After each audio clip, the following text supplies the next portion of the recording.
la justice de Dieu pour les plus vulnérables. Deutéronome 27:19. Maudit soit celui qui porte atteinte aux droits de l'étranger, de l'orphelin et de la veuve. Et tout le peuple dira Amen. Réflexion.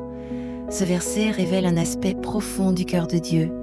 Sa justice se manifeste particulièrement envers les plus fragiles. Dans l'Israël ancien, l'étranger, l'orphelin et la veuve représentaient ceux qui n'avaient ni protection sociale, ni soutien familial. Ils étaient exposés à l'injustice et à l'abus.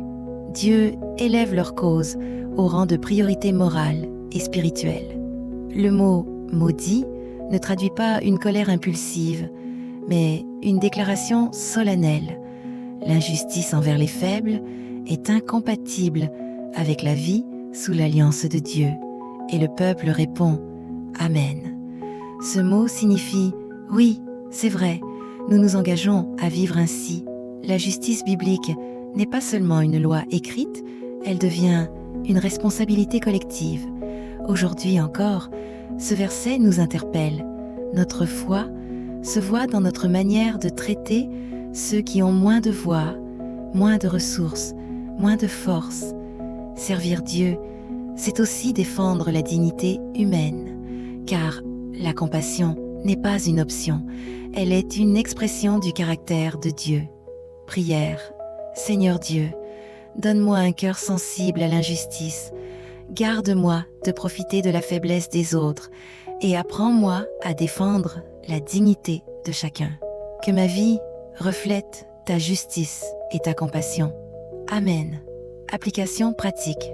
Aujourd'hui, sois attentif à une personne vulnérable autour de toi. Un geste simple de soutien, d'écoute ou d'aide peut devenir un témoignage vivant de la justice de Dieu. Invitation au salut. Devant Dieu, nous avons tous besoin de sa grâce. En Jésus-Christ, Dieu offre pardon, restauration et une vie nouvelle. Si tu veux te repentir et accepter Jésus comme ton Sauveur et ton Seigneur, tu peux le faire maintenant.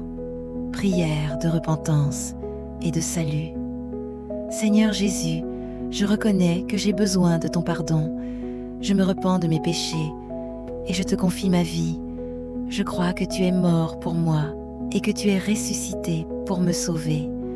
Je t'accepte comme mon Sauveur et mon Seigneur. Fais de moi un instrument de ta justice et de ton amour. Amen.